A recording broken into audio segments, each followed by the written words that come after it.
was March or April of 2014.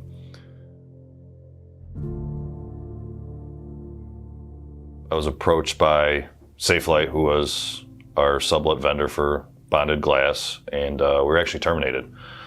And I kind of panicked because the technicians that had serviced us for the last, at that point, probably 35 years, I've known since I was a kid.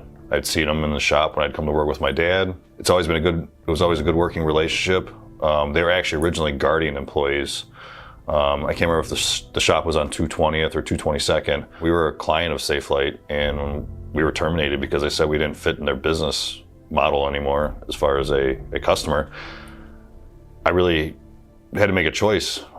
Do I start my own? Do I find somebody to do it when they can? As anybody can say, as aggressive as I am, I found it to be a good idea to kind of start my own and see what kind of venture it could turn into. And still, here we go, 10 years later, no idea that this would have turned into what it turned into. I can't take all the credit for it. All the credit goes to my staff. You know, when it comes to a vision or an idea, those always come from me. And then the hard work comes for the technicians and the office staff and Rich, my manager, to carry those ideas and vision out. So the credit goes to them, because I don't think we would be where we are today without them.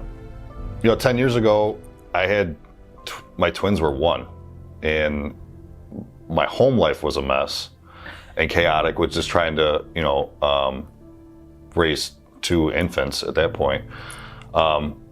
Challenges could have been, it was, I walked into Junction Auto and bought either 4 or 5 vans and left $200,000 and $250,000 in debt, without a real business plan, except for some drive and some passion to be where it needed to be. I've never been one to really, I think things out, but I'm gonna hit the ground running and at 100 miles an hour, and I'm gonna force it to work. I'm going to make it work. I'm gonna make concessions where I have to, but I'm also gonna stand behind my product and their service, because again, I think that's what goes to to attest to why Defender's success is, because we stand behind what we do and our core values. Making sure our employees are taken care of, to feel like they're family, because culture is a big thing for me. And they all do, genuinely. The other challenge was, we started day 1 with no business. And I still remember sending Greg, our first employee, out with business cards just to make some calls out on some opportunities that he had relationships like he had relationships with us. Greg specifically, who retired last year, and we were sad to see him go. I knew him I can remember him very well when I was 5 or 6 years old. Starting a business, no plan. I had the support of my father, but the drive and the passion behind to make it work is really what I think got us to where we are today. Prior to starting Defender, I really had no glass experience. I would see the guys when they would come here, they would R&I glass, they'd put a windshield in for a DNS customer. So I really didn't have any true knowledge behind glass, right?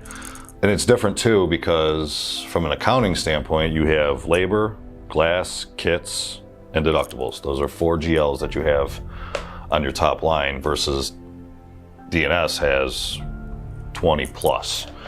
So it was nice to have something smaller and more direct or concise. Our customer base changes all the time. 1 minute we're doing 6, 8 vehicles at Carvana, for example. And with the car market and what's going on in the industry, it's changing drastically every day between interest rates and product availability. A year ago, people were paying $10,000 over sticker for a vehicle. Now we're back to incentives on vehicles. So retail end has always been up and down, and whether it's an insurance customer from an agent or just a claims office through a Lynx, for example. But to really look at where our customer draw is where we ended up on the west side of Cleveland when we had opened Elyria probably 5 or 6 years ago, and noticed that opportunity was there. And then go back maybe 3 or 4 years from now when we opened our Akron location to try to drum up some more of that commercial side of business, those two-man installs, those semi trucks. That business has been great. When we measure it, it's somewhere between 35 and 40% of our business on a monthly basis, and it's continually to grow, especially with the two-man stuff. We've seen a huge increase this year, and welcome it because we do enjoy those commercial relationships because we do see success out of it. And then piggyback that with a 24 to 36 hour from a call-in appointment scheduled and an install, we're able to satisfy the customer's needs by being there when they need us, because that truck needs to be back on the road delivering whatever products or equipment they might have in their load.